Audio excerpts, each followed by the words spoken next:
Welcome back to the fourth video in the cold email crash course series. In this video, we're going to be focusing on how to actually launch our campaigns using SendNow. So we've done all of the hard work so far. We've worked on who our ICP and personas are. We've done our research and built our lists in ready to send emails to them. And we've also drafted our message copy and planned out our sequence. So in this video, I'll be spending a lot more time in SendNow and showing you how to set up a campaign in the platform. And I'll be switching between the workbook and the SendNow platform just so you can see the nuances that you might have to keep in mind when it comes to launching your first campaign. So let's get started. Right, we're in the workbook, and I just want to highlight the 4 steps that you need to think about when it comes to launching your campaign in SendNow. These are contacts, the sequence, the schedule, and the settings. And in the workbook, I've covered a number of bullet points of things that you need to consider and keep in mind when it comes to building out that campaign. For the interest of time, I've already created a campaign in SendNow, but I'll show you as I walk through these different steps. So the first thing that we need to think about is the contacts that we want to add in our campaign. So before you import your contacts, you want to check that all of your formatting, especially if you're using merge tags within your emails, is correct. You've had a look at those and deleted any all caps or any emojis that may have pulled through. When you import your contacts, you then want to verify the emails using SendNow's built-in email verifier. You only want to send emails to those that are verified. Don't send emails to any that are risky. It will impact your deliverability and the success of your campaign. You also want to give your list a unique name. So I use a naming convention, which is typically the company name or the product name that I'm promoting, the trigger or the theme of the message, and then also the date. So you can see here, I've got TPO, which stands for the product on borders, engaged with content, because that's the trigger that I'm using, and then I've got the month and the year of when this campaign is being launched. And you can see here just a simple screenshot of what that looks like. The other thing that you need to keep in mind when you're adding in your contacts is to actually merge the fields together and map your CSV headers. So you can see in this image here that I've got first name in my spreadsheet, and I've mapped that to the CSV header of first name. I've then got email, and then I've got company URL. Now, obviously, if you're adding in different merge tags that you've got in the spreadsheet that you're importing, you'd want to create these custom variables in this part of the process so that you can merge those fields in the email body itself. But let's get into the campaign builder now. And as I mentioned, I've worked on one already just to save time. So I've clicked in here, and you can see that I've got some contacts which are ready to go. We've talked about the contacts, so I'm going to talk through the sequence now. So things to consider when creating your sequence. So I like to put in all of the text, so all of the emails, and then I go through and double check the formatting. I also go through and add in the steps after. For me, it's just put all of the copy in, and then I go and fix it and clean it out. Decide whether you're going to use threads or you're going to create a new email every time. So what I mean by this is when you've got this email here, which is step 1, this is the first email that I'm sending out. When I look at my second email here, I want to make sure that this second email is in reply to the first email that was sent out. Remember, I'm creating emails around 2 main problems that these prospects face. So I want my main email and my follow-up email about problem number 1 to be in the same thread. However, when it comes to step 3, this is a different problem or a different challenge that my persona faces. I actually want to start a new thread. So by doing that, I've unticked this box here and I've created a new subject line. And I follow the same format for the step 4, which is the 4th email in the sequence, where I'm actually threading this reply. So the follow-up email will go to that 3rd email that I shared just before. Another thing to keep in mind, especially if you're copying and pasting in your content from a Word doc or Google Doc or anywhere else, is you want to paste it in plain text formatting, or at least clear all of the formatting. You can actually clear the formatting just by hovering over all of your text and click here. That just removes any sort of errors and additional spacing that might come in from pasting. I'm not sure how it happens sometimes, but it does. So you want to make sure that you tidy that up. Another thing to keep in mind is when you're adding in variables, so what it looks like without a variable is just a blank bit of space.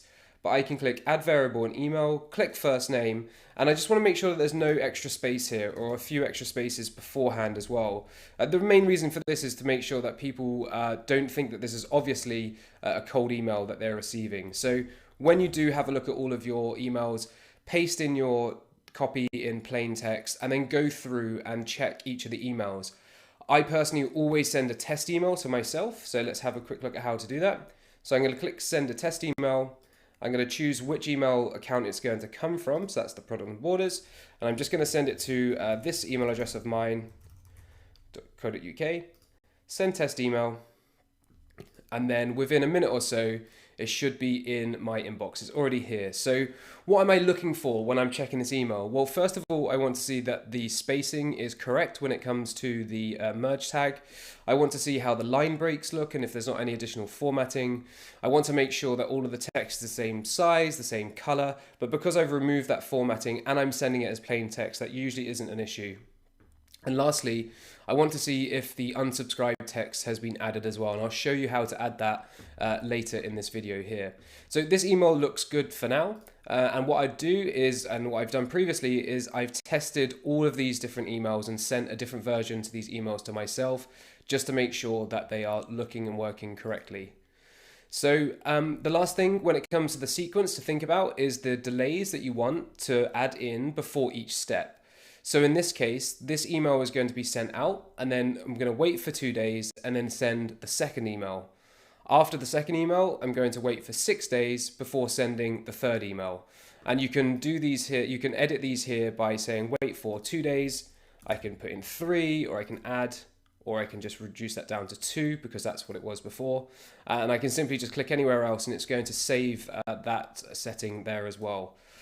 So that's how you set up the different delays and stages between each step in the prospecting sequence. Note that I didn't use the A/B testing feature in SendNow, which I can add a variable in the subject line. The reason being, this is just an example campaign. I'm not sending it out to a large volume of different prospects. But if you are sending a campaign out to a large volume, over 200, let's say, then you might want to try A/B testing some of your copy, some of your calls to actions, as well as the subject lines to see which ones are going to generate more replies. Okay, so that's the sequence. So again, it's going to take you a little bit longer because I pre-built this sequence before, but now I want to click on the schedule. So when it comes to the schedule, you want to think about the days that you want to send your emails out. So this is very basic, Monday through to Sunday. I don't want to send my campaign out on Saturday and Sunday. It could be that your personas and prospects might be working over the weekend, and if that is the case, then feel free to send your emails on these days as well. But for me, Monday through to Friday works. In terms of start time and end time, I usually like to send my emails a couple of hours before and a couple of hours after the typical 9 to 5. I feel like with everybody working remotely or even those commuting, people are often checking their emails before they get to work. So I typically send it anytime between 8 and 7 p.m. And because a lot of the prospects that I'm sending my emails out to are based in the US, I've just picked the time zone here. Now, of course, you can change this time zone to be whichever one is going to be most relevant for the prospects that you're emailing out to. And to save time in the future, if you're constantly sending the emails to the same prospects or similar prospects, you can actually save this schedule as a template, just to save you a bit of time in the future. On to the next step. So now I'm adding the sender accounts. Now the great thing about SendNow is that it automatically handles inbox rotation for me. So no matter how many inboxes I put in here or how many sender accounts I add in, SendNow is going to take it in turns to rotate the emails that are sent from. So in this case, prospect number 1 gets an email from Mark at Get Product Onboarders. Prospect number 2 gets an email from Mark at Get the Product Onboarders. And then prospect number 3 goes back to this email account as well. So if you add 10 different domains in here, which you may want to do, you'll be able to manage that all without having to do anything manually as SendNow handles it all for you. To add more sender emails, you just simply go in here and click the ones that you haven't got in your campaign so far. But like I said, I've already spent time doing this. Managing my campaign settings, so I've got the maximum emails to send per day at 100. The maximum new contacts to prioritize is 100. This is a default setting, so stop email sequence on first reply. Really important that we stop the sequence because we don't want somebody to reply either positively, neutrally, or negatively to our emails, and they get some automatic follow-ups as well. I've actually turned off open tracking. This is up to you. Personally, I don't trust the open tracking data in any platform, nothing to do with SendNow itself. It's just how the email clients actually track and open. Also, from a deliverability point of view, having any links or tracking pixels in your emails can be an indicator to the spam filters as well. So I tend to turn it off, and obviously I'm looking for my replies. If I'm getting replies, I know that people are getting my emails. I've also selected send emails as plain text. So that removes all the images and other elements and HTML from the email itself. Again, just to help with deliverability. The more basic the email looks, the better it is. And you'll notice that I didn't have a signature with my name, my photo, my LinkedIn profile, and my website. Because again, I want to reduce the amount of links and increase the chances of landing in the inbox. Finally, the final setting here is to enable an unsubscribe link. Along with that theme of not wanting to put in links, I've made sure that I haven't ticked this option here, and instead I've put some text in. So you can see if these emails aren't helpful, please reply back to me, and I'll make sure to remove you from any future emails. And you can see that here in the email itself. Now that will just to make sure that I'm compliant in my campaign based on the data and privacy regulations that I'm working towards, but check your own before you hit go on your campaign. So that was the schedule, and that's the settings, and that's pretty much it. So you can see how quickly we can build the campaign. The thing that takes the most amount of time, once you've already written your copy, is just simply pasting it into your sequence. But I'm going to hit onto the final step now, and I'm just going to check my launch summary. So what it's telling me is a total of 17 contacts were added. That's great. My sequence, I'll be sending 5 emails to each contact for a total of 85 emails, which is great. And here's my schedule. So now I'm ready to hit launch. This will launch your campaign. Okay. So it processes my campaign. It can take a few moments, especially if you've got more contacts as well in your sequence. It might take a little while, but that's pretty much it now. I can just sit back and wait for those positive replies to come in. And of course, there's a little bit more work we need to do when we think about optimizing our campaigns and looking at what benchmarks we should be aiming for, which I'll go on to in just a second. So when it comes to monitoring your campaigns, the first place you can look is in the actual campaign view itself. So as you can see here, this is just the campaign that I launched previously. And by the way, I'm recording this on the weekend, so these emails are going to be scheduled on Monday. And this is a spare account that I'm using for the purpose of this video training as well. But in here, you'll be able to see the things like the sent, how many emails this person has been sent, how many times they've opened, replied, and interested, if they've interested at all. But to really know if your campaign is working, the most obvious sign that you'll see is that you get replies. Don't be too disheartened if you get some negative replies or neutral replies. Certainly don't reply to people, especially if they've been rude to you. It's much better just to simply ignore it. However, take it as a good sign that people are actually seeing your emails, which means it's landing in the inbox in some instances and not in the spam, and they've replied to those emails as well. You really need to have about at least 200 prospects go through one whole campaign before you really have enough data to know if your campaign is working or not. As I mentioned, the obvious thing will be the replies that you get, but you should also be keeping an eye on your bounce rates, your unsubscribe rates, as well as and maybe open rates if you are tracking those to begin with. Another place within the platform to see the replies that you're getting is the global inbox. Again, in this demonstration, I haven't got any active email correspondence in here, but here I'll be able to see all the replies that I'm getting, and I can filter them by interested and not interested as well. So that's when it comes to monitoring the campaigns. In terms of optimizing or benchmarks to look for, it can be really hard to give a one-size-fits-all benchmark around outbound prospecting and cold email, but essentially you want replies, as I've mentioned. Everything that you do and everything that you test should be geared towards increasing those replies. A good rule of thumb to think about is that you should aim for at least a 5% reply rate. That's what you're aiming for. Once you hit that, then you should try and optimize and test to increase that reply rate to 10%, then to 15% and to 20%. The smaller the campaign, the better reply rates typically you'll receive.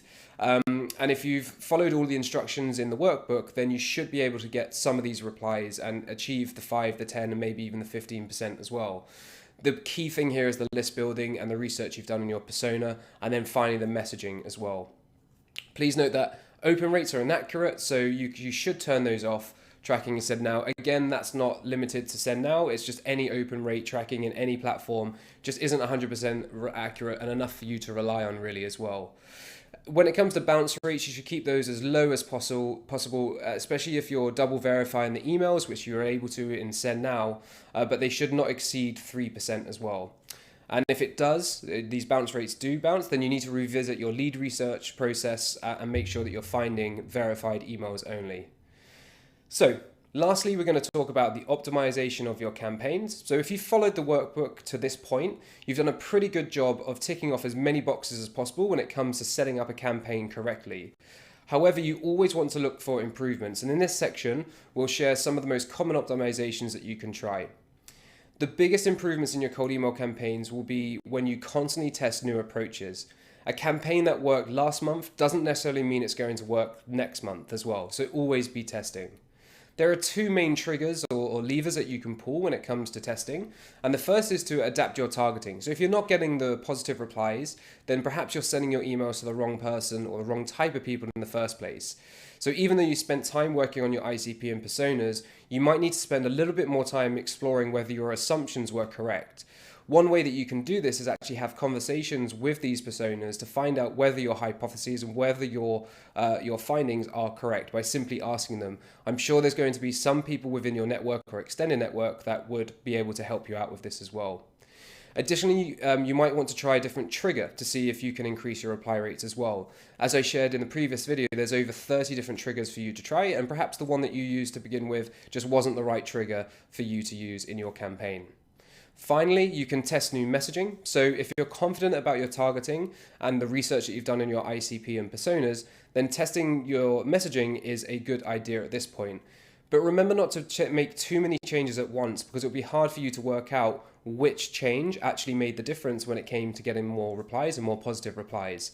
But you could try different pain points, different calls to action, perhaps different subject lines, and maybe try adding in some more personalization as well. These are all things that you could do to optimize your messaging. I'm sure we'll record another video in the future which goes into a lot more detail about campaign monitoring and optimization. But for now, that pretty much concludes this 4-part A to Z cold email crash course.